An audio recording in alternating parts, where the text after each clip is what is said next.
Imagine discovering that every time you speak you die, not metaphorically, literally. You open your mouth, utter a single word, and somewhere a machine registers your existence, draws a line, calculates your position, and sends killers directly to you. Now imagine you're a submarine commander in 1943. Your entire tactical system depends on communication, coordination, radio messages, but each transmission you send is a death warrant. You just don't know it yet. This is the story of Hans-Joachim Schwantke, commander of U-43, who had exactly 36 hours to figure out why his wolfpack was being systematically exterminated. 36 hours to understand the invisible weapon that was ending the Battle of the Atlantic. 36 hours before mathematics proved what German naval doctrine refused to accept. And he learned the hardest lesson of modern warfare. Sometimes, silence is the only thing keeping you alive. Spring arrives in the North Atlantic with brutal indifference. April 1943. The water temperature hovers just above freezing. Waves crest at 15 meters during storms. Wind speeds reach gale force without warning. And beneath this hostile surface, a deadly game plays out daily between hunters and hunted. Korvettenkapitän Hans-Joachim Schwantke stands in the conning tower of U-43, scanning the horizon through Zeiss binoculars. The submarine rides low in the water, diesel engines rumbling as batteries recharge. It's 08:45 hours. Weather is moderate for the North Atlantic, merely terrible instead of catastrophic. Visibility extends to maybe 8 kilometers. Cloud cover sits heavy overhead. Then his lookout calls down, smoke on the horizon. Multiple stacks, the telltale signature of a convoy. Schwantke climbs higher in the tower. He counts the smoke trails, estimates distance and bearing, calculates speed from the spacing between vessels. His training takes over, automatic and precise. He's done this 17 times before across 2 years of war patrols. Prepare transmission, he orders. Convoy sighting report. Below deck, the radio operator powers up the transmitter. The Enigma machine sits ready, its rotors configured to the day's settings. The operator types the message in plain German. Convoy spotted. Position 52 degrees 14 minutes north, 35 degrees 42 minutes west. Heading 270, speed 7 knots. Approximately 40 vessels. The Enigma machine transforms this into seemingly random gibberish. Unbreakable encryption, or so German Naval Command insists. The operator connects the transmission key. At precisely 08:47 hours, he sends the encrypted message at 12,040 kilohertz. The transmission lasts exactly 14 seconds. In that 14-second window, everything changes. Not for Schwantke. Not yet. He doesn't feel anything different. The transmission completes normally. No indication of interception. No warning signals. The U-boat continues running on the surface, charging batteries, positioning for the attack that will come after sunset. But those 14 seconds have triggered a response Schwantke cannot see, cannot hear, and, critically, does not yet understand. In Reykjavik, Iceland, a British signals operator sits in a cramped listening station. His equipment monitors German radio frequencies continuously, 24 hours a day, every single day. When U-43's transmission hits the airwaves, his receiver picks it up instantly. The operator doesn't try to decrypt the message. That's not his job. His job is simpler and far more deadly. He rotates his directional antenna slowly, watching the signal strength meter. The needle swings as the antenna turns. When it peaks at maximum strength, he stops. He reads the bearing from the antenna orientation, 195 degrees from Reykjavik. He marks this on his plotting table and immediately transmits to London. U-boat transmission detected. Frequency 12,040 kilohertz. Bearing 195 degrees from Reykjavik. Time 08:47 hours. Simultaneously, in Argentia, Newfoundland, a Royal Canadian Navy operator detects the identical transmission. His antenna sweeps until the signal peaks. Bearing 087 degrees from Argentia. He transmits his data to London. Aboard HMS Duncan, a destroyer escorting the very convoy Schwantke has just spotted, the ship's radio operator also catches the transmission. His shipboard high-frequency direction-finding equipment, compact but effective, gives him a bearing, 342 degrees from his current position. 3 stations, 3 bearings. 90 seconds have elapsed since Schwantke's transmission ended. In the submarine tracking room at the Admiralty in London, Lieutenant Commander Roger Wynne receives all three bearings within seconds of each other. His team plots them on a massive chart of the North Atlantic. 3 lines, converging. Where they intersect is U-43's position. The mathematics are elegant in their simplicity. 1 bearing provides a line of possible positions. The U-boat could be anywhere along that line. 2 bearings provide an intersection point. 3 bearings confirm it with precision. The margin of error, approximately 4 kilometers. Wynn's team calculates the position, 52 degrees 16 minutes north, 35 degrees 40 minutes west. Total elapsed time from Schwantke's transmission to Allied position fix, 90 seconds. Wynne immediately transmits this information to Commander Peter Gretton aboard HMS Duncan, the escort commander for Convoy ONS-5. U-boat transmission detected. Position 52 degrees 16 minutes north, 35 degrees 40 minutes west. Distance from Convoy, 11 kilometers, ahead of your track. Gretton receives this message at 08:52 hours, 5 minutes after Schwantke pressed the transmission key. 5 minutes to go from complete ignorance to precise tactical knowledge. Gretton makes immediate decisions based on this intelligence. He alerts all escort vessels, 7 warships protecting 43 merchant ships. He vectors support Group B-7 to intercept, 3 destroyers and 1 frigate currently 60 kilometers northwest, ordered to proceed at 28 knots toward the calculated U-boat position. He requests aircraft launch from HMS Biter, the escort carrier attached to the convoy. Search pattern centered on the HFDF fix. The convoy itself maintains course and speed, 7 knots westward. The merchant ships know nothing of the U-boat ahead. They don't need to know. The escorts will handle it. Schwantke, meanwhile, remains completely unaware that he has been detected, tracked, and targeted. He dives to periscope depth to conserve fuel, planning to surface again in a few hours to coordinate with other wolfpack boats. Standard procedure, doctrine that has worked perfectly for 2 years. At 09:20 hours, 33 minutes after Schwantke's transmission, a swordfish biplane from HMS Biter spots a surfaced submarine. Position, 52 degrees 18 minutes north, 35 degrees 38 minutes west. Distance from the HFDF fix, 3 kilometers. The pilot attacks without hesitation, dropping depth charges as U-43 executes an emergency dive. The charges detonate close but miss. Schwantke has good lookouts. They spotted the aircraft in time for a clean dive. But the attack achieves its purpose. U-43 is driven deep, forced to abort its battery charging, pushed off its attack position. More importantly, from the Allied perspective, the system has just proven itself. From radio transmission to aircraft contact, 33 minutes. Schwantke, however, doesn't yet see the pattern. It's one attack. Aircraft patrol the convoy routes. This could be coincidence, random bad luck. He's experienced close calls before. This is war. These things happen. He doesn't know that 6 hours later his education in modern detection technology will accelerate dramatically. To understand what happens next, you need to understand how the German wolfpack system worked, and why it depended absolutely on radio communication. A convoy moves slowly. 7 knots is typical speed. That's 13 kilometers per hour. Merchant ships travel in formation for mutual protection. Their escort screen consists of destroyers, corvettes, and frigates, warships designed to hunt submarines. A single U-boat attacking alone faces terrible odds. The escort screen can concentrate defensive efforts.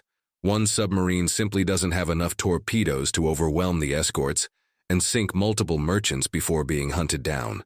But multiple U-boats attacking simultaneously from different directions changed the mathematics entirely. Admiral Karl Dönitz, commander of the German submarine fleet, perfected this coordinated attack system. He called it Rudeltaktik, pack tactics. The Allies called it wolfpack doctrine. Here's how it worked. First, U-boat command, BDU, Befehlshaber der U-Boote, positioned submarines in patrol lines across predicted convoy routes.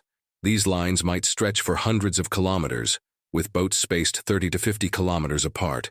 Second, when any U-boat spotted a convoy, it transmitted a sighting report, exactly as Schwantke did. This report included position, course, speed, and composition. Third, BDU headquarters in France received this report and immediately radioed all nearby U-boats. directing them to converge on the convoy's position. Fourth, the U-boats closed in from multiple directions. They coordinated their approaches through radio communication, updating positions every few hours. Fifth, after sunset, the entire wolfpack attacked simultaneously. Surface attacks at night. U-boats were faster on the surface than submerged, and night visibility made them extremely difficult to spot. Multiple boats attacking from different bearings meant the escorts couldn't defend everywhere at once. The system was devastatingly effective. In 1942, German U-boats sank over 6 million tons of Allied shipping. The wolfpacks were winning the Battle of the Atlantic, but the system had one absolute requirement: communication, radio transmissions, position updates, coordination messages, weather reports, tactical information flowing constantly between U-boats and between boats and headquarters. Dönitz knew the Allies intercepted these transmissions. That wasn't a secret. Anyone with a radio receiver on the right frequency could pick up the signals. But German Naval Command believed this didn't matter for three critical reasons. 1. Enigma encryption was mathematically unbreakable. Even if the Allies intercepted messages, they couldn't read them.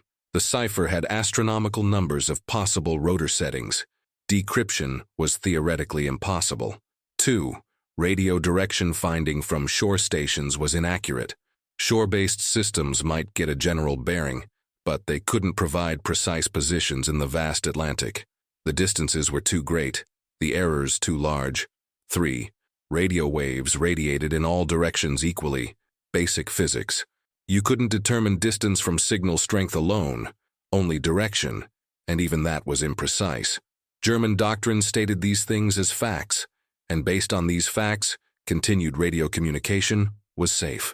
In April 1943, all three assumptions were catastrophically wrong. The Allies had been working on high-frequency direction finding since the early days of the war.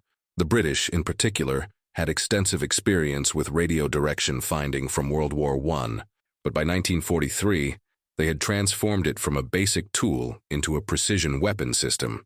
The physics were exactly as German doctrine described, but the implementation was far more sophisticated than Germany realized. A radio transmission travels at the speed of light in all directions. A receiver with a directional antenna can determine the direction from which the signal arrives by rotating the antenna and measuring signal strength. Maximum signal strength indicates the antenna is pointing directly at the transmission source. This gives a bearing, a straight line from the receiver toward the transmitter. The German assessment was correct that one bearing alone doesn't provide location. The transmitter could be 50 kilometers away, could be 500, could be 5,000. The bearing is a line extending infinitely, but two bearings from different locations intersect at a single point. That intersection is the transmitter's location. The challenge the Allies solved was coverage and coordination. They built an integrated network covering the entire Atlantic Ocean. Shore stations operated continuously at strategic locations: Reykjavik, Iceland; Argentia, Newfoundland; Londonderry, Northern Ireland; Bermuda; Gibraltar; Freetown, Sierra Leone. Each station monitored German frequencies 24 hours a day. When they detected a transmission, they immediately radioed bearings to the Admiralty in London. The Admiralty's submarine tracking room operated around the clock. Highly trained operators plotted bearings on enormous charts. Where lines intersected, they marked U-boat positions. They transmitted these positions to escort commanders within minutes, often within seconds. But shore stations alone couldn't provide the accuracy needed for immediate tactical response. The distances were too great. A bearing error of just 1 degree translated to position errors of dozens of kilometers at Atlantic ranges. The breakthrough was shipboard HF-DF systems. By 1943, the Allies had developed compact high-frequency direction-finding equipment that could be installed aboard destroyers, frigates, and corvettes. These shipboard systems operated on the same principles as shore stations, but with one critical advantage: they were mobile. They were close to the U-boats. Close proximity meant smaller position errors and faster tactical response. Every Allied escort group by mid-1943 included at least one vessel equipped with shipboard HF-DF, usually more than one. When a U-boat transmitted, these ships grabbed bearings alongside the shore stations.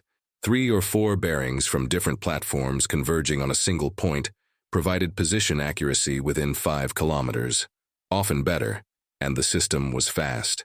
From transmission to position fix to orders radioed to escort commanders, 5 to 10 minutes typically. But HFDF was only one layer of an integrated detection system. Once HFDF narrowed the search area, other sensors took over.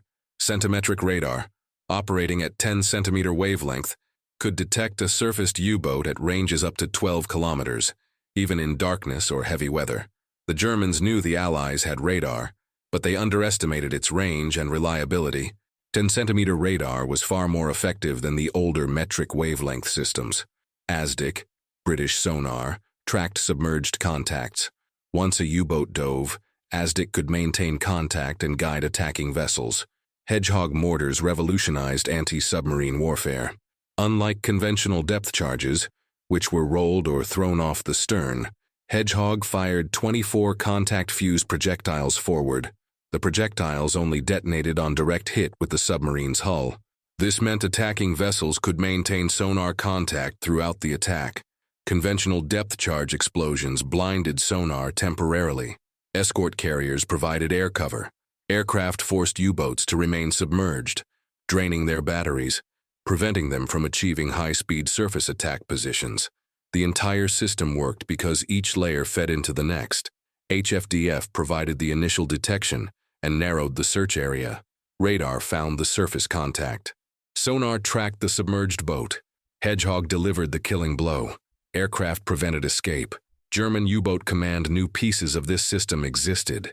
They knew about radar. They knew about sonar. They knew the Allies had direction-finding capabilities. What they catastrophically underestimated was the integration, the coverage, the accuracy, and the speed of the Allied detection network. Hans-Joachim Schwantke was about to learn these facts the hard way, and the tuition would be paid in the lives of his fellow submariners. 6 hours after Schwantke's initial transmission, the weather deteriorates. Wind increases to force 7, near gale conditions. Waves build to 5 meters. Visibility drops to 3 kilometers in rain squalls. Cloud ceiling lowers to 200 meters. For U-boat commanders, rough weather has traditionally been advantageous. Surface radar performance degrades in heavy seas. Visual spotting becomes nearly impossible. Escort vessels must reduce speed to avoid damage, losing their speed advantage over submerged submarines. But rough weather also creates problems for submarines. A U-boat running submerged in heavy seas experiences violent rolling motion. The crew becomes exhausted quickly. Battery drainage increases due to the need for constant depth corrections. And most critically, submarines must surface more frequently to recharge batteries. The diesel engines only work on the surface. The wolfpack doctrine requires coordination, and coordination requires communication. Between 1450 and 1630 hours on April 28th, a 90-minute window, 5 U-boats from Group Misa transmit position updates. Standard procedure, required by BDU headquarters. Each boat reports its current location so the pack can coordinate approach vectors for the night attack. U-boat 258, transmission at 1451 hours, duration 16 seconds. U-boat 386, transmission at 1507 hours, duration 19 seconds. U-boat 613, transmission at 1533 hours, duration 14 seconds. U-boat 415, transmission at 1608 hours, duration 21 seconds. U-boat 264, transmission at 1628 hours, duration 17 seconds. 5 transmissions, 5 HFDF position fixes, 5 plots marked at the Admiralty. Lieutenant Commander Wynne studies the pattern developing on his chart. 8 U-boats total, including Schwantke's U-43, now form a loose arc north and west of Convoy ONS-5. The classic wolfpack deployment, a curved line of submarines stretched across the convoy's projected course, positioned to converge from multiple directions after dark. Wynne transmits the complete tactical picture to Commander Gretton. Gretton doesn't wait for the U-boats to attack. He goes on offense. Support Group B7 moves northwest, positioning to intercept the most likely U-boat approach routes. HMS Biter launches continuous aircraft patrols over the suspected U-boat positions. Escorts equipped with 10-centimeter radar move to the convoy's flanks, their mission to detect surfaced U-boats attempting to charge batteries or maneuver into attack positions. The integration of HFDF and radar creates a lethal combination. HFDF narrows the search area to a box approximately 20 kilometers on each side. Radar can detect a surfaced U-boat at 12 kilometers, well within the HFDF search box. Aircraft can cover the area in minutes. The net is closing with mathematical precision. At 17:05 hours, HMS Vedette, a destroyer equipped with Type 271 radar, detects a surface contact. Range, 11 kilometers. Bearing, 285 degrees. The radar return is small but distinct. Textbook U-boat signature. Vedette's captain, Lieutenant Commander Raymond Hart, increases speed to 24 knots. He closes the range without transmitting, maintaining radar contact continuously. At 17:21 hours, range drops to 4 kilometers. The U-boat's watch officer finally spots the approaching destroyer and screams the alarm. The boat executes an emergency crash dive, an all-out plunge that takes the submarine from surface to periscope depth in under 30 seconds. But it's too late. Vedette's ASDIC operator gains solid sonar contact at 200 meters. He tracks the submarine as it descends. Depth, 60 meters. Speed, 4 knots. Course, steady on 175 degrees. Hart positions for a hedgehog attack. The forward-throwing mortar system sits on Vedette's foredeck, loaded with 24 contact-fused projectiles. Hart maneuvers until his ship is on the correct bearing, then orders fire. The hedgehog launches with a distinctive whooshing sound. 24 projectiles arc through the air in an elliptical pattern, splash into the water ahead of the submarine's calculated position, and sink rapidly. 4 seconds pass in absolute silence. The projectiles sink at different rates, creating a three-dimensional pattern through the water column. Then 3 sharp detonations, contact hits. The projectiles have struck U-258's pressure hull. 17 seconds later, a massive underwater explosion rocks the area. The submarine's hull has imploded under depth pressure. The pressure wave is so violent that Vedette's crew feels it through the ship's hull. At 17:34 hours, debris surfaces. Oil spreads in a thick slick. Pieces of wooden decking float up. A life jacket. A section of periscope housing. Compressed air bubbles. Then stops. U-258 is gone. All hands lost. 47 men dead in less than 30 minutes. From radar detection to complete destruction. Schwantke is 40 kilometers away, running submerged at slow speed to conserve battery power. His hydrophone operator hears distant explosions, depth charges or hedgehog. Impossible to distinguish at this range, but the sounds are unmistakable. Another boat is under attack. At 19 hours, U-258 fails to make its scheduled position transmission. Radio silence from a submarine means one of two things: radio failure or death. Given the sounds of explosions earlier, Schwantke notes in his log, U-258 presumed engaged by enemy forces. Status unknown. He doesn't yet understand the pattern. One boat attacked is concerning but not necessarily systematic. The Atlantic is dangerous. Encounters happen. Ships sink. This is the nature of submarine warfare. But over the next 36 hours, the pattern will become undeniable, and Schwantke will be forced to confront a terrifying mathematical reality. 0245 hours, April 29th. Darkness covers the North Atlantic. Cloud cover obscures the stars. Visibility is near zero in the moonless night. This is traditionally U-boat weather, perfect conditions for surface attacks. German wolfpack doctrine exploits darkness systematically. U-boats surface under cover of night, approach the convoy at high speed, attack from close range with torpedoes, then slip away before escorts can respond. Night attacks have been devastatingly effective since the war's beginning. British escorts simply couldn't detect submarines in darkness. Visual spotting was impossible. Early radar systems were unreliable, but 10-centimeter radar changed everything. HMS Tay, a destroyer equipped with Type 271 radar, patrols the convoy's northern flank. The radar operator monitors his scope continuously, watching the green sweep paint potential contacts every few seconds. At 0245 hours, a small return appears. Range, 9,200 meters. Bearing, 47 degrees. Moving slowly. The signature matches a surfaced submarine, likely charging batteries while creeping forward into attack position.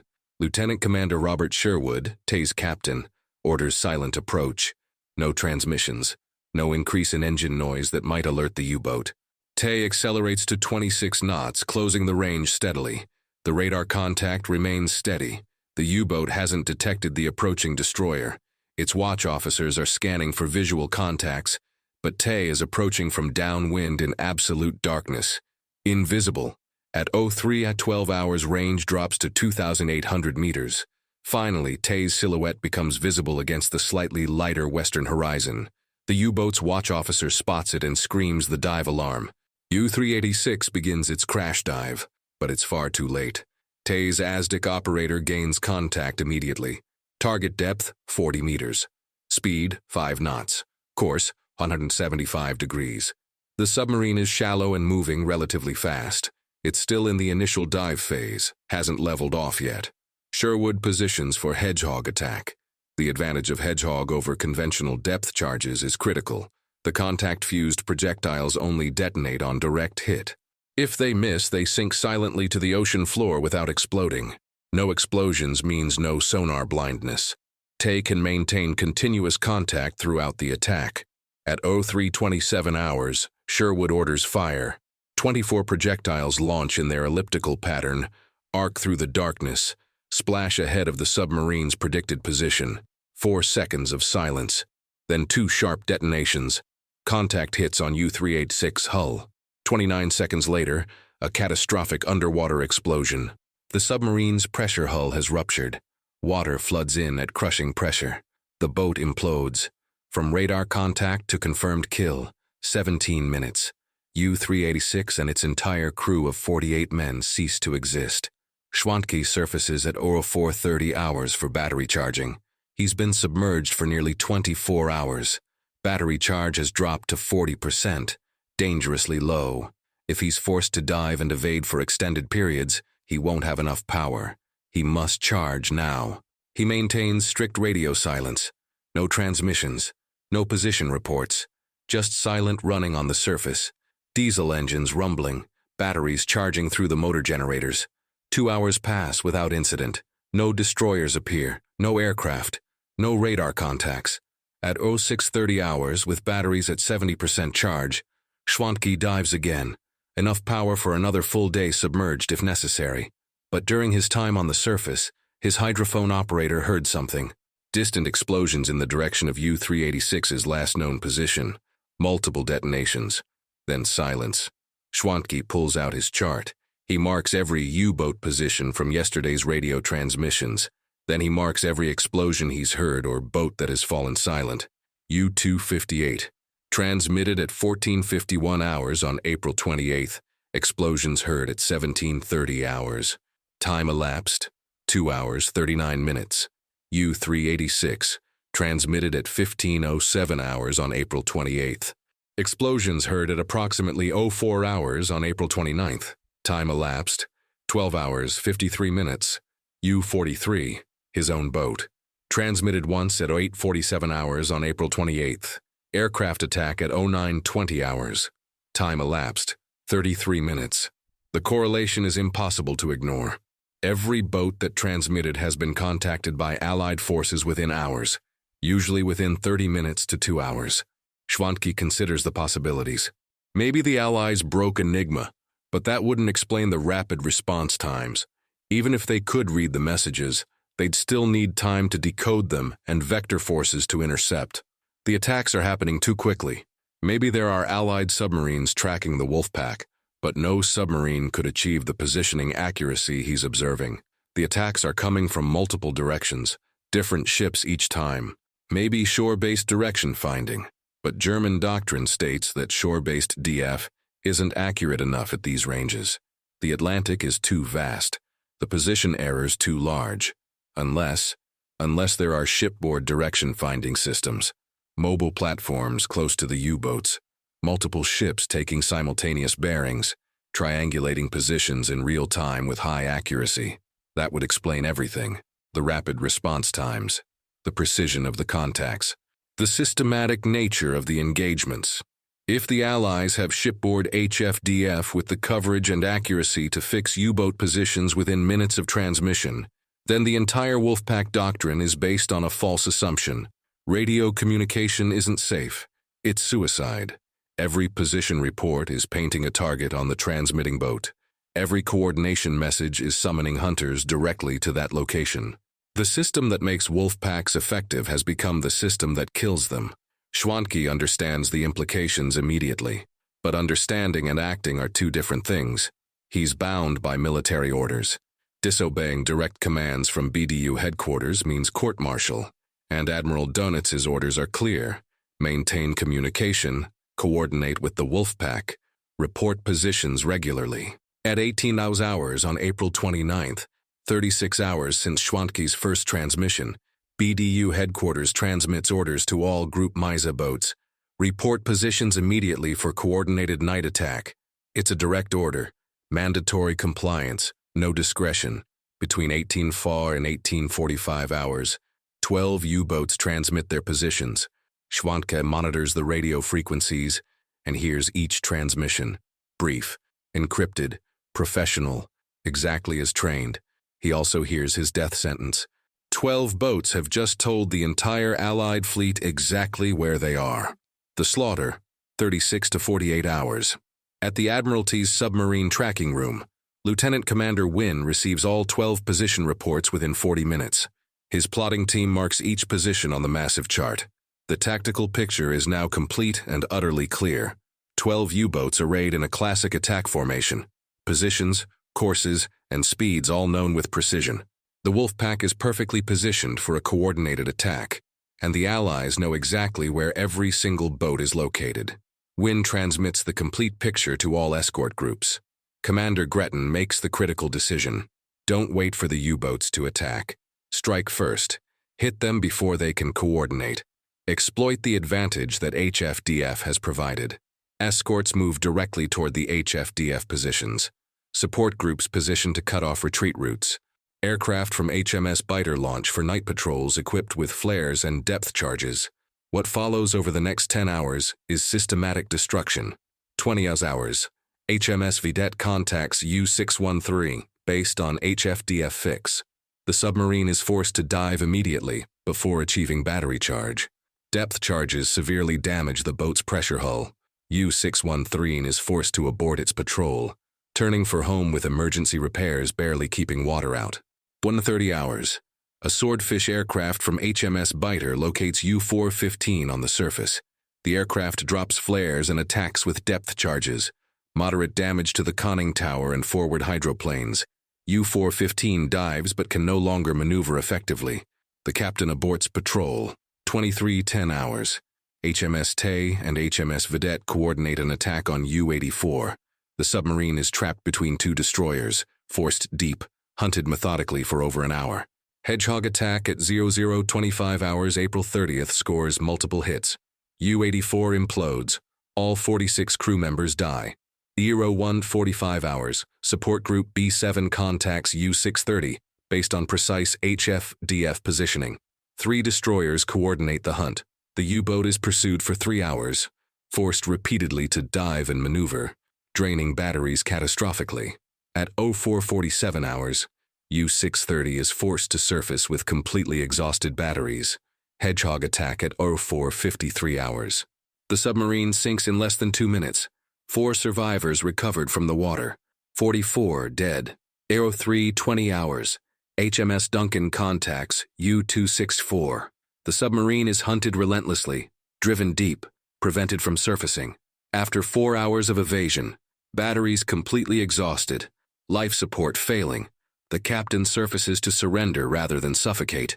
The crew scuttles U-264 before abandoning ship. 37 survivors captured. 11 dead from depth charge damage during the hunt.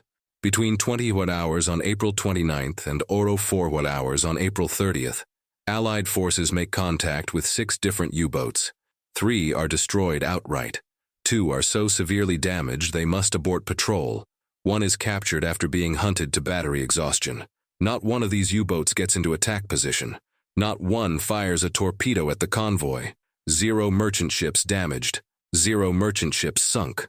The mathematics are final and brutal. The wolfpack achieved nothing except its own destruction. Schwantke hears it all through his hydrophones. The ocean carries sound for vast distances underwater. He hears depth charges exploding, hedgehog projectiles detonating, the unmistakable sound of pressure hulls imploding, a deep, resonant crack followed by the grinding collapse of steel under thousands of tons of pressure. Each sound represents a boat dying, 40 to 50 men dying with each boat. At 0600 hours on April 30th, Schwantke calculates the wolfpack status in his log. April 28th, start of operation. 30 boats operational in Group Misa. April 30th, current status. 18 boats confirmed operational. Losses: 6 boats destroyed with all hands. 6 boats damaged and aborting patrol. Time elapsed: 54 hours. Merchant ships sunk by the wolfpack: 0. The wolfpack doctrine has failed completely. The coordination that made the tactics effective has become a death sentence. The boats are dying one by one, systematically hunted down within hours of transmitting, and they cannot stop transmitting because the orders demand it. Schwantke makes a decision. He will follow orders when directly commanded, but he will transmit as little as possible. Minimum communication. Absolute minimum. Only when BDU headquarters sends a direct order requiring response. He survives the next week through silence. 2 transmissions total over 7 days, both unavoidable responses to explicit orders, both kept to absolute minimum duration, less than 10 seconds each. No Allied contacts during that entire week. No depth charges, no aircraft attacks, no destroyer hunts. He survives by not talking. May 6, 1943. U-43 returns to base at Lorient, France. Schwantke has been at sea for 42 days. His boat is intact. His crew is alive. But he's returning without having fired a single torpedo. He submits his patrol report immediately upon docking. Unlike most patrol reports, which focus on ships sunk and tonnage destroyed, Schwantke's report focuses on detection patterns. He details everything methodically: the correlation between radio transmissions and Allied response times, the systematic nature of the contacts, the precision of the interceptions. His calculation that Allied forces were consistently locating U-boats within 1 to 3 hours of transmission. His conclusion that the Allies possess real-time direction-finding capability with accuracy sufficient for immediate tactical response. His observation that boats maintaining radio silence were not contacted, while boats transmitting regularly were systematically hunted. His recommendations are clear and urgent. Immediate revision of wolfpack doctrine. Minimize radio transmissions to absolute emergency use only. Coordinate through pre-arranged positions, rather than radio updates. Accept reduced coordination efficiency in exchange for massively reduced detection risk. Assume that every transmission is detected and results in Allied forces being vectored to that position. The response from BDU headquarters arrives 3 days later. A brief acknowledgement. His observations are noted. His recommendations are under review. Continue following standard communication procedures. But by May 1943, the evidence has become overwhelming. The statistics tell a story German Naval Command can no longer ignore. May 1943 becomes known in the U-boat service as Black May. 43 U-boats sunk in 31 days. Over 1,000 German submariners killed. 1/4 of the operational fleet destroyed in a single month. Loss rates exceed 30% per patrol. Mathematically unsustainable. For every 3 boats that leave port, 1 does not return. On May 24, 1943, Admiral Dönitz issues the order that effectively ends the First Battle of the Atlantic. All U-boats are to withdraw from North Atlantic convoy routes. The wolfpacks are pulled back. The campaign that had nearly starved Britain into submission is abandoned. The official German explanation cites improved Allied air cover, better radar, stronger escort forces. All true, but the classified internal analysis identifies the primary factor: high-frequency direction finding. Allied HFDF network achieved 95% detection rate of all U-boat transmissions by early 1943. Average position accuracy, 5 kilometers or better. Time from transmission to position fix, less than 5 minutes typically. Approximately 60% of U-boat losses from April through May 1943 were initially detected via HFDF, then prosecuted using radar, sonar, and hedgehog. The invisible weapon had worked exactly as designed. After the war, Allied and German records were analyzed comprehensively. The full scope of the HFDF network's effectiveness became clear. The specific battle around Convoy ONS-5, the engagement Schwantke participated in, became a case study in the systematic application of integrated detection technology. April 28 through May 5, 1943. Convoy ONS-5, 43 merchant ships traveling from Liverpool to Halifax. Escort, 7 warships initially, reinforced by support groups totaling 18 warships. Air cover, HMS Biter with 12 aircraft. German forces, 30 U-boats from groups Meise and Amsel, the largest concentration of U-boats against a single convoy in the war to date. Results: merchant ships sunk, 13, 30% of the convoy, significant losses. U-boats sunk, 6 confirmed destroyed, 3 captured or scuttled, 8 severely damaged and forced to abort patrol. The Germans inflicted losses. The convoy wasn't perfectly protected, but the U-boat losses were catastrophic. Losing 17 boats, destroyed, captured, or mission killed by damage, out of 30 engaged represents a 57% casualty rate. Mathematically unsustainable, strategically fatal. Post-war interviews with surviving U-boat commanders revealed the same pattern Schwantke identified. Boats that transmitted regularly were systematically hunted. Boats that maintained radio silence had significantly higher survival rates. German naval intelligence eventually pieced together the Allied HFDF system's capabilities, but not until late 1943, after the Battle of the Atlantic had already been decided. By the time Germany understood what was happening, they'd lost over 100 boats and irreplaceable trained crews. The technological surprise was complete. German doctrine had made assumptions about the limitations of direction-finding technology. Those assumptions were wrong, and by the time Germany realized the error, the mathematical consequences had already determined the war's outcome. Korvettenkapitän Hans-Joachim Schwantke survived the war. He commanded U-43 through multiple patrols, sank several Allied ships, and earned recognition for his skill and professionalism. But his most important contribution might have been his April 1943 patrol report, the first comprehensive German documentation of Allied HFDF capabilities.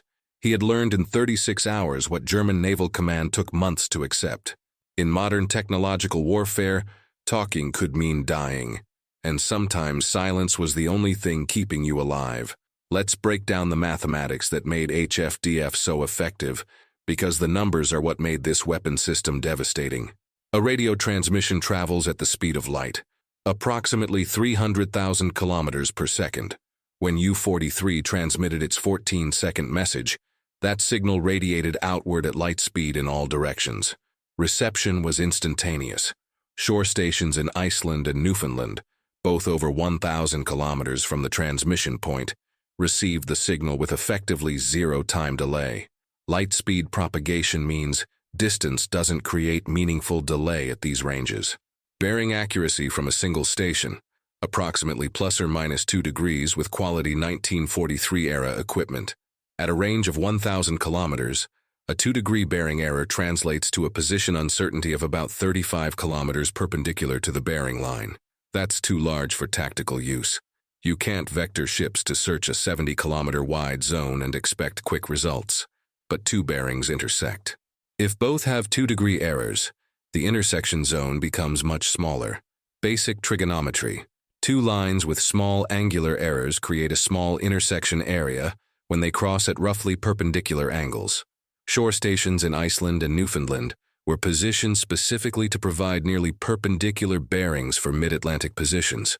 This wasn't accidental. The network was designed geometrically to minimize position errors. With 2 shore stations, position accuracy, approximately 15 to 20 kilometers, still not precise enough for immediate tactical response. A destroyer traveling at 25 knots would need over 30 minutes just to search a 40-kilometer box. The U-boat could be anywhere within that area, but adding a 3rd bearing, particularly from a shipboard platform close to the target, changed the mathematics dramatically. HMS Duncan was 40 kilometers from U-43 when Schwantke transmitted. At that range, even a 5-degree bearing error, shipboard equipment was slightly less accurate than shore stations due to ship motion and smaller antennas, translated to position uncertainty of only about 3.5 kilometers. 3 bearings, 2 from shore stations 1,000 plus kilometers away, 1 from a ship 40 kilometers away. The shore bearings establish a general area. The close-range shipboard bearing refines it dramatically. Final position accuracy, typically within 5 kilometers, often better, sometimes within 2 kilometers for ideal geometry. At 5-kilometer accuracy, the search problem becomes trivial. A destroyer with 12-kilometer radar range can cover the entire uncertainty area in minutes. Aircraft can search it in seconds. The time factor was equally important, from U-43's transmission ending to all 3 bearings plotted at the Admiralty, 90 seconds. Signal propagation time, effectively 0. Operator reaction time to rotate antenna and take bearing, 20 to 30 seconds. Transmission of bearing to Admiralty, 30 to 40 seconds. Plotting time, 20 to 30 seconds. Total, 90 seconds to position fix. Transmission of position fix to escort commander. Radio message encrypted, transmitted. Received, decrypted, 2 to 3 minutes. Commander Gretton received U-43's position 5 minutes after the transmission. 5 minutes from transmit to enemy knows exactly where you are. The aircraft attack at 9:20 hours, 33 minutes after transmission, represented the speed at which air assets could be vectored to the position. The aircraft needed to launch from HMS Biter, approximately 5 minutes, fly to the position, 20 kilometers at 150 knots during 8 minutes, and search the area visually, variable. Total time 30-plus minutes was actually quite fast given the operational constraints. The mathematics were brutal. A U-boat traveling at maximum surface speed, 17 knots, could move approximately 10 kilometers in the 33 minutes between Schwantke's transmission and the aircraft attack. But the HFDF position accuracy was 5 kilometers. So even with maximum speed evasion, the U-boat was still within the search area. And that assumed the U-boat immediately began evasion at maximum speed. Most boats didn't. They had no idea they'd been detected. They continued normal operations, battery charging, maintaining course, preparing for coordinated attack. The prey didn't know they'd been spotted until the hunters arrived. By then it was too late. The most fascinating aspect of this technological defeat wasn't the technology itself. The physics of radio direction finding weren't secret. Germany understood the basic principles perfectly well. The defeat came from doctrine, from institutional assumptions that prevented Germany from accurately assessing Allied capabilities. German Naval Command made 3 critical doctrinal assumptions. Assumption 1, Enigma encryption provides absolute security. Even if transmissions are intercepted, they cannot be read. Therefore, transmission content is secure. This was technically true. The Allies had broken Enigma, but Germany didn't know that. However, this assumption led to a false conclusion, that secure content meant secure transmission. German doctrine conflated message security with transmission security. In reality, you don't need to read a message to kill the sender. You only need to know where they are. HFDF provided position without requiring decryption. The content didn't matter. The transmission itself was the vulnerability. Assumption 2. Shore-based direction finding cannot provide tactical-level accuracy at mid-Atlantic ranges. Therefore, even if the Allies detect transmissions, they cannot derive actionable targeting information. This was partially true. Shore-based DF alone wasn't sufficiently accurate. But German doctrine failed to anticipate shipboard HFDF systems. The doctrine assumed direction finding required large shore stations with extensive antenna arrays. The possibility of compact shipboard systems with sufficient accuracy was dismissed as technically infeasible. German intelligence did report Allied shipboard direction-finding equipment, but these reports were evaluated as exaggerated or misidentified radar systems. The institutional assumption that DF required large installations prevented accurate assessment of the intelligence. Assumption 3. Radio waves radiate omnidirectionally. Signal strength provides no distance information. Therefore, direction finding provides only a bearing line, not a position fix. This was absolutely true for a single receiver, but German doctrine failed to fully account for networked, coordinated receivers taking simultaneous bearings from multiple locations. The concept of direction-finding networks existed. Germany used them. But German doctrine underestimated the coverage, coordination speed, and integration that the Allies had achieved. The assumption was that such networks were too complex, too expensive, and too difficult to coordinate in real-time combat operations. All three assumptions were reasonable based on pre-1943 technology and operational experience. The problem was that doctrine became rigid. When field reports suggested Allied capabilities exceeded doctrinal assumptions, the reports were dismissed as anomalies or operator error. Schwantke's April 1943 report was not the first to identify unusual Allied detection capabilities. Multiple commanders had reported suspicious contacts following radio transmissions, but these reports conflicted with doctrine, so they were attributed to coincidence, bad luck, or possibly Allied submarines shadowing the wolfpacks. The institutional resistance to updating doctrine in the face of contrary evidence created a cognitive trap. Doctrine said HFDF couldn't be that effective. Therefore, reports of highly effective HFDF must be wrong. Therefore, continue operating under existing procedures. Therefore, continue dying systematically. By the time German Naval Command accepted that doctrine was wrong, they'd lost over 100 boats and 3,000 highly trained submariners. The mathematical consequences of incorrect assumptions had already determined the war's outcome. This pattern repeats throughout military history. The side that updates doctrine faster wins. The side that clings to outdated assumptions, no matter how reasonable those assumptions once were, loses. Technology changes. Capabilities evolve. Doctrine must evolve with them. When it doesn't, people die. Mathematics ensures it.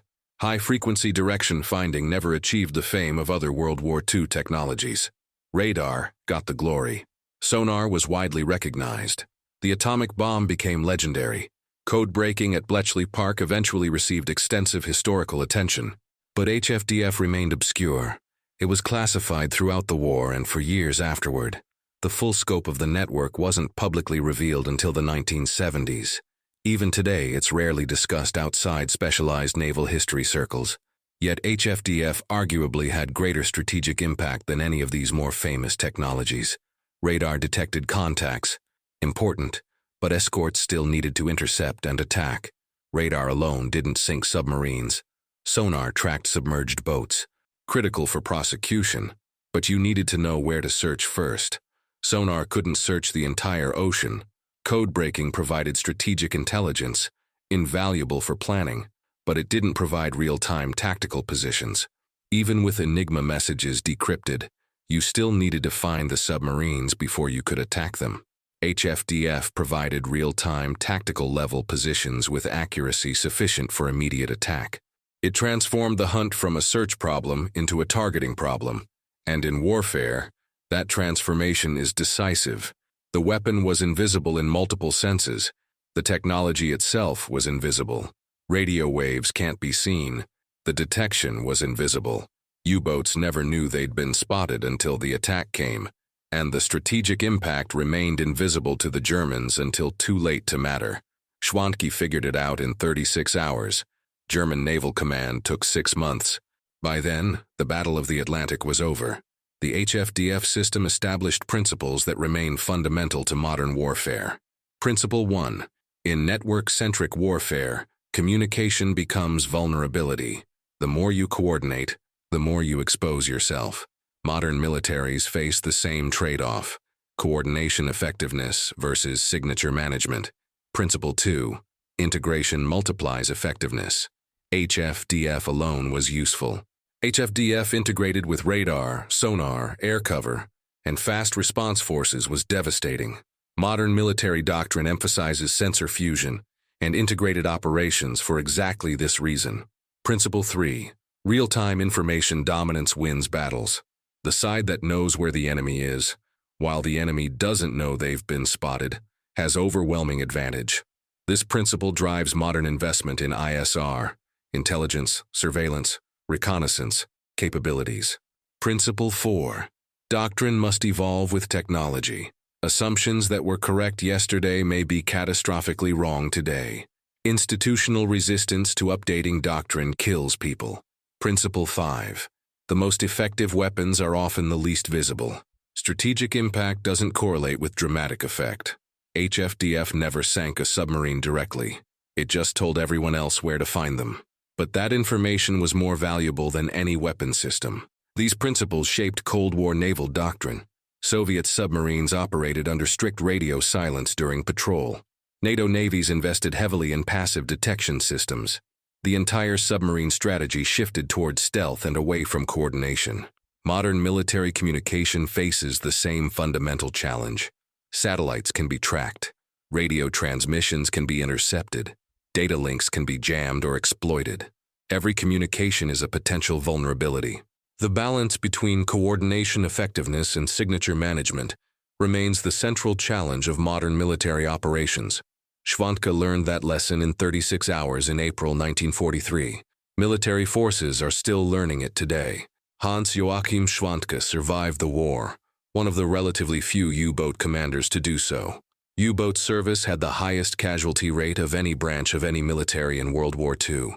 Approximately 75% of all U-boat personnel who served died.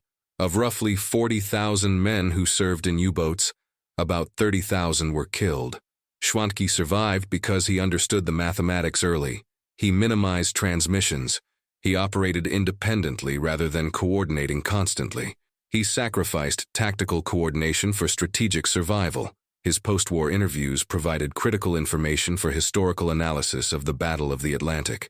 He confirmed the systematic correlation between transmissions and Allied contacts. He detailed the precise timeline of detection events. He provided the German perspective on how the HFDF system appeared from the target side. Most importantly, he confirmed that German commanders in the field understood what was happening months before headquarters accepted it. The disconnect between field reality and institutional doctrine was clear, documented, and fatal. After the war, Schwantke reportedly said that April 1943 taught him the most important lesson of his military career. In modern warfare, sometimes the bravest thing you can do is remain silent. That quote, whether precisely accurate or not, captures the essential truth. The warriors who fought so hard to coordinate, to communicate, to maintain unit cohesion, all the traditional military virtues, died. The ones who recognized that technology had changed the rules survived. Adaptation beats tradition. Reality beats doctrine. Mathematics doesn't care about courage. Spring 1943, North Atlantic. An invisible network lights up. Radio waves become death sentences. Communication becomes suicide.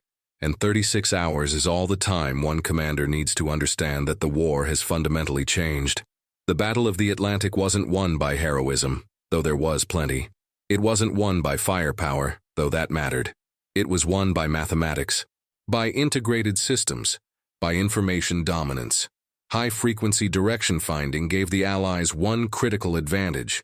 They knew where the U-boats were, and the U-boats didn't know they'd been spotted. That asymmetric information advantage decided the battle. 43 U-boats sunk in May 1943. Over 1,000 men dead. Not because they weren't brave, not because they weren't skilled, but because their doctrine assumed things about Allied capabilities that were wrong. And by the time they figured that out, the mathematics had already determined the outcome. Corvette Captain Hans-Joachim Schwantke, commander of U-43, figured it out in 36 hours. He survived the war. The ones who didn't figure it out died.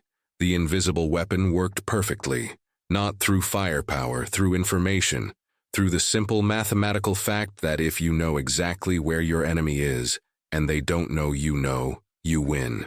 Radio waves became kill orders. Communication became death, and the wolfpack doctrine, built on coordination, collapsed because coordination required talking, and talking meant dying.